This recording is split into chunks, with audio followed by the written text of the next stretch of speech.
Formation کا جو conference ہوئی ہے، کمانڈرز کانفرنس ہوئی ہے، اس میں سانحہ 9 مئی کا بالکل پہلے ذکر کیا گیا ہے، اور ایک بار پھر سے جیسے آپ کہتے ہیں کہ پہلے بھی کہا گیا ہے جب D G I S P R کی پریس کانفرنس تھی کہ ان کو چھوڑا نہیں جائے گا، اور آج کی جو کانفرنس ہوئی ہے اس میں بھی یہی بات ہے کہ ان کو چھوڑا نہیں جائے گا۔ دیکھیے، یہ آج کی پریس کانفرنس جو فارمیشن کمانڈر کی کانفرنس ہے، یہ کئی اعتبار سے بہت اہم ہے۔ ایک بات تو یہ ہے کہ اس میں صرف کور کمانڈرز نہیں تھے، اس میں فارمیشن کمانڈرز بھی تھے۔ نہ صرف یہ کہ فارمیشن کمانڈرز تھے بلکہ جو چیف سیکورٹی آفیسرز تک ہوتے ہیں، یعنی لوور رینکس کے لوگ بھی اس میں بیٹھے ہوئے تھے، موجود تھے۔ تو یہ ایک بڑی کمپریہنسو کانفرنس تھی جس کا بنیادی مقصد اس تاثر کو زائل کرنا بھی تھا کہ افواج میں کسی قسم کی کوئی دھڑے بندی ہے۔ آپ کو یاد ہے نا کہ یہ تاثر پھیلایا جاتا ہے کہ نہیں جناب، وہ کچھ ابھی بھی ایک خاص جماعت کے ساتھ اس تاثر کی آج انہوں نے اپنی طرف سے یہ اتنا بڑا سٹیج لگا کے اس کو ڈینائی کر دیا ہے۔ ایک بات تو یہ ہے۔ دوسری بات یہ ہے کہ جیسا ہم نے پہلے بھی اپنے پروگرامز میں کہا تھا کہ جب آرمی چیف اور ایک 3 اسٹار جنرل اور کھل کے پبلکلی پریس کانفرنسز میں اور ایک تقریب سے خطاب کرتے ہوئے یہ کہہ دے کہ ہم 9 مئی کے لوگوں کو نہیں چھوڑیں گے، تو پھر ڈاؤن دا لائن کسی کو کسی رعایت کی توقع نہیں رکھنی چاہیے۔ آج کی اس فارمیشن کمانڈر میں 3-4 چیزیں سامنے آئی ہیں۔ ایک تو یہ کہ باقاعدہ مطالبہ اب کیا گیا ہے کہ کسی 9 مئی کے بندے کو نہ چھوڑا جائے۔ جی، آپ نے دیکھا نا اس کے اندر یہ اس کے اندر ایک بائٹ ہے۔ دوسری بات یہ ہے کہ انصاف کے کٹہرے میں لانے کا انہوں نے کہا کہ جو پروپیگنڈا مہم چلائی جا رہی ہے باہر کے سہولت کاروں کی مدد سے، جسے انہوں نے ٹرم کیا ڈیجیٹل دہشت گردی، it's a very strong term. انہوں نے کہا ہے کہ اس سے ہم شناسا ہیں، ہم واقف ہیں، اور اس کا بنیادی مقصد جو ہے عوام میں اور افواج پاکستان میں خلیج حائل کرنا ہے۔ Difference this is under very serious charge, you know, اس کی کنوٹیشنز کہاں سے کہاں پہنچیں گی۔ ٹھیک ہے، تو قصہ مقصد یہ کہ ہم یہ اسیوم کر سکتے ہیں کہ جو ملٹری لیڈرشپ ہے اس نے یہ فیصلہ کیا ہے کہ 9 مئی کے لوگوں کو، صرف ان کو نہیں جو گرفتار ہیں، یہ توجہ سے سن لیں بات، جب وہ کہتے ہیں منصوبہ سازوں اور سہولت کاروں کو، تو یہ بات کہاں سے کہاں پہنچے گی، وہ میرے خیال سے مجھے اور آپ کو تو ہم نے جو کوئی ڈسکس کیا ہوا ہے ہمیں تو معلوم ہے۔ آئی ہوپ کہ ہمارے ویورز جو ہیں وہ بھی اس ڈیپتھ کو سمجھیں گے کہ یہ گریبان تک کس کس کے ہاتھ پہنچے گا۔ آپ نے تو بہت بار کہا ہے کہ یہ اتنی بھاری گٹھری اٹھا کے کوئی بھی جماعت اس کا بوجھ برداشت نہیں کرے گی، نہیں چل سکتی، کیونکہ یہ نہ پاکستان میں پہلے کبھی ہوا ہے اور نہ آئندہ کبھی ہوگا۔ ہاں، تبھی تو ان کو دیکھیے وہ لوگ جو ہیں جو یہ کہتے ہیں کہ جی اگر اتنا ہی اٹیک کر دیا تھا پی ٹی آئی نے تو فوج نے ریئیکٹ کیوں نہیں کیا، بجائے اس کے کہ اس کی داد دی جائے کہ درجنوں لاشیں گرنے کی بجائے انہوں نے ریسٹرینٹ کا مظاہرہ کیا، اپنی توہین تضحیک برداشت کی۔ میرے خیال سے اس کے بارے میں کوئی دو رائے نہیں ہے۔ اس سے پہلے بھی ہم نے دیکھا ہے، بے پناہ مثالیں میں آپ کو دے سکتا ہوں کہ جب کبھی فوجی کسی کے اوپر ہاتھ ڈالا گیا ہے، کسی فوجی تنصیب کے اوپر چڑھ دوڑنے کی کوشش کی گئی ہے، تو اس کے نتائج کیا نکلے ہیں، ماضی ہمارے سامنے ایک مثال کے طور پہ موجود ہے۔ ہیونگ سیڈ دس، اب یہ کس صورت کے ساتھ یہ کام ہوگا، کیونکہ اوپر نیچے ایک ہفتے کے اندر تیسری بار یہ کہا گیا ہے، تو ایسے لگتا ہے کہ جو لوگ آلریڈی گرفتار ہیں ان کی سزاؤں کا پروسیس جلد ہوگا، اور جن پر مزید، وہ آپ نے دیکھا نا کہ پی ٹی آئی کے لوگ کہہ رہے ہیں کہ جی کیسز نئے بنائے جائیں گے اور یہ ہوگا اور یہ رؤف حسن نے آج کہا ہے، یہ وہ آتا ہوں میں اس کی طرف بھی، رؤف حسن صاحب کی طرف بھی، لیکن بنیادی طور پر پیغام یہ گیا ہے آج کی اسکور کمانڈر میٹنگ سے، get ready my dear, we are coming. ٹھیک ہے، اور اگر یہ میسج اسی طرح سے گیا ہے تو میرا خیال ہے کافی دلوں میں اور ذہنوں میں پریشانیاں جو ہیں انہوں نے، وہ اس وجہ سے نا کہ آپ چاہے کوئی بھی طریقہ حربہ استعمال کریں، آپ بلیک میل تو نہیں کر سکتے نا۔ اب دوسری بات یہ ہے، وہ خلیج پیدا کرنے والی جو بات ہے اس کو ہوا دے رہی ہے پی ٹی آئی، اور یہ رؤف حسن صاحب جو کہہ رہے ہیں ایک شخص کی حکومت ہے۔ جی، آپ یہ دیکھیے کہ جہاں پر جیسے بھی ہے الیکٹڈ پارلیمنٹ موجود ہے، کیبنٹ، چاروں صوبوں میں حکومتیں ہیں جن میں ایک صوبے میں خود ان کی حکومت ہے، اور وہ کہہ رہے ہیں کہ ایک بندہ جو ہے وہ ملک چلا رہا ہے۔ یہ جب آپ اس طرح کا رویہ اختیار کریں گے تو پھر آپ کو کہیں نہ کہیں تو پکڑ آپ کی ہوگی، کیونکہ آپ صرف پروپیگنڈا بغیر کسی ثبوت کے، وہ ہم دوسرے سیگمنٹ میں بات کریں گے اس حوالے سے بھی بڑی ڈیٹیل کے ساتھ، آپ یہ سب کچھ نہیں کر سکتے۔ تو ٹھیک ہو گیا، یہ میں اسیوم کر سکتا ہوں کہ آنے والے دنوں میں ہم دیکھیں گے کہ کچھ نئی ڈیولپمنٹس جو ہیں 9 مئی کے حوالے سے ضرور ہوں گی۔ اچھا، یہ جو خط لکھنے والا تھا کہ ہم فوج کی ادھر جو ہے وہ ہماری فوج ہے اس پر کچھ نہ کریں, جیل سے بھی انسٹرکشنز باقاعدہ عمران خان کی جانب سے دی گئی تھی, کیسا کچھ میرے نہ خیال کیا سے جائے. اس کوشش کے حوالے سے یہ ایک طرح کی شٹ اپ کال ہے رائٹ, کہ don't write to us please, thank you so much, good knowing you, یہ آپ باز رہے اس سے تو بہتر ہے کیونکہ آپ کے لیے گنجائش کوئی نہیں ہے. ٹھیک ہو گیا جی. ہاں بالکل ٹھیک. اب میں زیادہ تفصیل میں جاننا نہیں چاہتا ان کے رؤوف حسن کے بارے میں. وہ کہتے ہیں کہ جتو شخانہ کے ایک اور کیس بنایا جا رہا ہے. بنیں گے بھائی کیسز, جب آپ لوگوں کو چور ڈاکو کہہ کے ان سے بات کرنے کے لیے آمادہ نہیں ہوں گے, کہیں پولیٹیکل انیشیٹو آپ اپنا نہیں رہے ہیں, تو پھر حکومت کے پاس تو اپنے ٹولز اور اپنے ذرائع ہوتے ہیں نا جی. ٹھیک ہے, اور اگر ان کے پاس شواہد ہیں تو پھر یہ کیسز جو ہیں یہ مضبوط بنیادوں پر بنیں گے. اب میرے خیال سے جعلی کیس بنا کے عدالت میں بھیجنے کی سبق شاید اس حکومت نے بھی سیکھ لیا ہوگا کہ ان کا فیٹ وہی ہوگی کہ اٹھا اٹھا کے وہ مقدمے پھینک باہر ختم, ٹھیک ہو گیا واپس ہو جائیں گے. اب آئیے جناب, وہ ہماری جو پاکستان کے اندر جو سفیر ہیں برطانیہ کی, اور انہوں نے جو بیان دیا اس کے اوپر سپریم کورٹ کو ریئیکٹ کرنا پڑا ڈائریکٹ.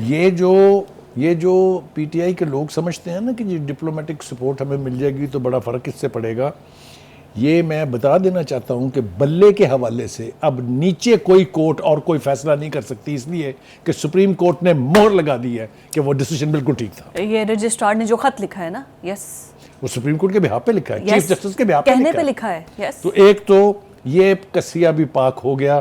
یہ کتنا بڑا نقصان پی ٹی آئی نے اپنا کیا ہے ان کو اس کا اندازہ اب ہو جائے گا. ہو سکتا ہے پہلے ریلیف مل جاتا. اب تو کوئی ڈاؤن دا لائن کوئی کورٹ, چاہے وہ ہائی کورٹ ہے چاہے وہ ٹریبیونل ہے, کوئی اس کو انڈو نہیں کر سکتا. بالکل ٹھیک. اور انہوں نے باقاعدہ وثوق کے ساتھ جسٹیفائی کیا اس ایکٹ کو کہ قانون موجود ہے کہ اگر آپ نے انٹر پارٹی الیکشن نہیں کرائے ہیں تو آپ کو نشان نہیں ملے گا. تو بائی دا بک تو وہ اس کے مطابق ہی ہوا. دوسری بات ایک اور جو تھوڑا سا چھیڑا ہے انہوں نے سپریم کورٹ نے برطانویوں کو, انہوں کا یاد ہے نا ایران میں انقلاب لے کے آئے تھے نا آپ, پھر اس کے بعد اسرائیل تخلیق ہوا تھا.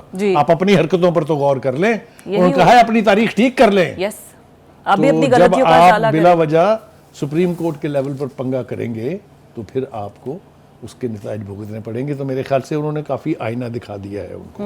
ٹھیک ہے جی. یہ ویسے بڑا ایک دبنگ قسم کا سٹانس لیا گیا ہے چیف جسٹس کی جانب سے. دیکھیے جی, جب آپ کے فیکٹس ٹھیک ہوں, جب آپ کی گراؤنڈز ٹھیک ہوں تو پھر اسی طرح کا لینا بنتا ہے. بالکل ٹھیک ہو گیا. اب آئیے جناب آگے, آج آپ کو پتا ہے کہ بڑی امپورٹنٹ ہیئرنگ تھی. پہلی بات تو یہ کہ اس کے لیے بڑی سرتوڑ کوشش کی جسٹس عطر من اللہ صاحب نے کہ یہ لائیو دکھا دیں. انہوں نے کافی اصرار کیا اس کے اوپر. انہوں نے لاسٹ ٹائم بھی کہا تھا. ٹھیک ہے, ظاہر ہے, تو اس کو 4-1 سے پھر یہ ریجیکٹ بھی ہو گیا نا. آپ دیکھیں نا, باقیوں نے تو اس کو مسترد کر دیا. ایک تو یہ. دوسری بات یہ ہے جناب کہ اب دیکھنا یہ ہے کہ نیب کے قانون کا بنانے کا حق کس کو ہے. رائٹ. جج ہیں وہ بھی ہیں, دوسرے ایک جج اور ہیں, انہوں نے تو کہا ہے کہ یہ پارلیمنٹ کا کام ہے اور پارلیمنٹ کے تک ہی چھوڑ دینا چاہیے کہ قانون وہ بنائے. بخاری صاحب, جب ہر جماعت کا یہ منشور میں شامل ہے کہ نیب کو ختم کرنا ہے, نہ نیب کو ختم کر رہے ہیں, پھر اس کے اندر امینڈمنٹس. دیکھیے جو مجھے لگتا ہے کوشش یہ ہو رہی ہے کہ اس کے دانت نکال دیے جائیں. اگر نیب کو قانون کو ختم نہیں کرنا ہے تو کم از کم اس کے اندر سے بائٹ کم کر دی جائے. اب ہمارے سامنے کنٹروورسیز کیا آ رہی ہیں کہ ایک وقت میں پی ٹی آئی چاہتی تھی کہ جو ریمانڈ ہے وہ 180 دن کا ہو. جی ٹھیک ہے, اس پر تو انہیں کوئی اعتراض نہیں تھا, لیکن اب انہوں نے اگر وہ 14 دن سے 40 دن کا کر دیا تو اس کے اوپر دھڑا دھڑ ریاکشن جو ہے, کیونکہ اب وہ خود اندر وہ آ رہا ہے, کیونکہ اب یہ ان کے اوپر اپلائی ہونا ہے. ایک بات. دوسری بات یہ ہے کہ وہاں پر جو پرائم منسٹر صاحب نے فرمایا کہ کالی بھیڑیں ہیں کچھ, اس کا بھی بڑا تفصیلی تذکرہ ہوا سپریم کورٹ کی آج کی پروسیڈنگز میں. اور انہوں نے کہا, ایک جج نے تو یہ کہا کہ نہیں, ان کو جو ہے وہ مارجن دیا جا سکتا ہے, چیک کا فائدہ دیا جا سکتا ہے. پھر یہ کہ مخدوم صاحب جو وکیل ہیں انہوں نے بھی, اور جو اٹارنی جنرل ہیں انہوں نے بھی یہ وضاحت کی کہ جی یہ مقصد آپ ان ججوں کا نہیں تھا. انہوں نے مطلب ٹالنے کی کوشش کی کہ یہ تو ماضی کے ججوں کے حوالے سے انہوں نے بات کی, پرانی باتیں کر رہے ہیں. لیکن یہ میں آپ کو بتا دوں کہ شہباز شریف صاحب کا یہ بیان, اس کو آپ انڈرمائن نہیں کر سکتے. ایک سٹنگ پرائم منسٹر کہہ رہا ہے, ایک عام آدمی سڑک پہ یا کوئی سیاستدان نہیں کہہ رہا. وہ کہہ رہا ہے کہ کالی بھیڑیں ہیں جو کسی ایک پارٹی کے سربراہ کو ریلیف دے رہی ہیں تسلسل کے ساتھ. تو یہ اشارے تو بالکل کافی ہیں. یہ اشارے تو انہی جس کی طرف ہیں جن کے بے پناہ کیسز کے حوالے دیے گئے ہیں کہ انہوں نے مختصر گیپس کے ساتھ کتنے مقدمات میں بانی پی ٹی آئی کو اور ان کی پارٹی کے دیگر لوگوں کو ریلیف دیا.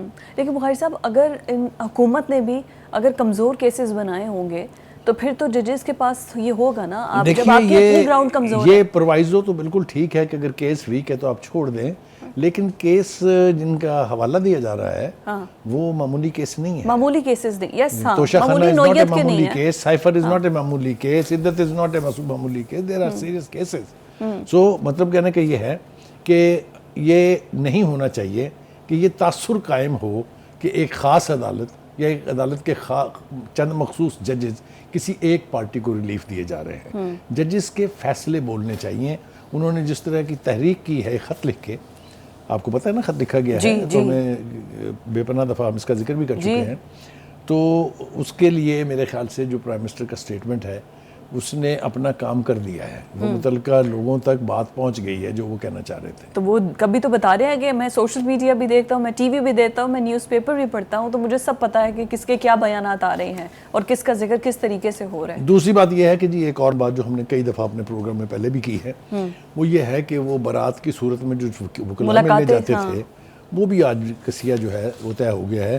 سپریم کورٹ کے چیف جسٹس نے یہ کہا ہے, قاضی فائز عیسیٰ نے, کہ آپ 2 وکیل جائیں, جا کے آپ ملیں, اور جس وقت چاہیں آپ مل سکتے ہیں, لیکن وہاں 50 لوگ لے کے مت جائیے گا. وہ جو وہاں پر بیٹھ کے ایک پنچایت لگتی ہے وہ نہیں ہونی چاہیے.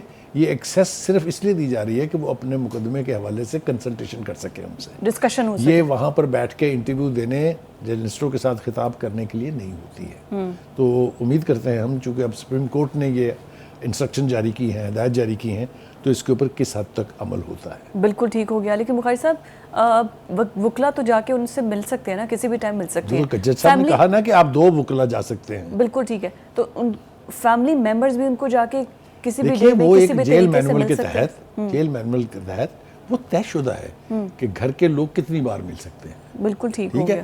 لیکن یہ جو سلسلہ شروع تھا نا کہ اسلام آباد ہائی کورٹ سے دھڑا دھڑ اجازتیں دی جا رہی تھی, علی محمد خان صاحب آپ بھی ملائیں جا کے, عاشر افضل صاحب آپ بھی چلے جائیں, مسٹر گوہر صاحب آپ بھی چلے جائیں, فلانا بھی چلا جائے, فلانا, پتہ چلا جناب 30-40 وکیل کھڑے ہیں باہر اور کہہ رہے ہیں جناب اسی کے اندر جانا ہے. ہاں, سب کی ملاقات بھی ہو جاتی تھی اور پھر یہ خبریں آتی تھی کہ ہر کسی کا اپنا بیانیہ, اپنا سٹینس نظر آتا تھا. باہر نکل کے پھر جو کچھ وہ کہتے تھے وہ بھی ہم نے سنا بھی ہے اور ہم نے وہ رپورٹ بھی کی. ڈفرینٹ ڈائیورژنز بھی ہو جاتی تھی اور پھر یہ بھی کہا جاتا تھا کہ سب کچھ ریکارڈ ہو رہا ہے. تو ذرا جو ہوتا ہے نا کوڈڈ ورڈز میں گفتگو ہوتی تھی کہ سب کچھ ریکارڈ ہو رہا ہے. نہیں, ایک تماشا بنا ہوا تھا نا, دیکھیے کوڈڈ ورڈز میں کسی اور کو پتہ نہ چلے. انٹرویوز وہاں سے جاری ہو رہے ہیں, لیٹرز ہو رہے ہیں, نہیں آرٹیکلز چھپ رہے ہیں باہر کے ملکوں میں. وہاں سے جو خوفناک ویڈیو اپلوڈ ہوئی ہے خان صاحب کے اپنے اکاؤنٹ سے, 71 والی, جس میں شیخ مجیب الرحمان اور ساتھ اس وقت کی فوجی قیادت کو دکھایا گیا ہے. اور خدا کے واسطے اللہ کے خوف سے ڈریں. کیا میسج دے رہے ہیں آپ؟ اگر آپ کا مقصد اپنی فوج کی تذلیل ہے, جو کہ obviously آپ کا مقصد ہے, آج تبھی تو کورٹ کمانڈرز میں ہوا ہے, بس کر دیں اس کو.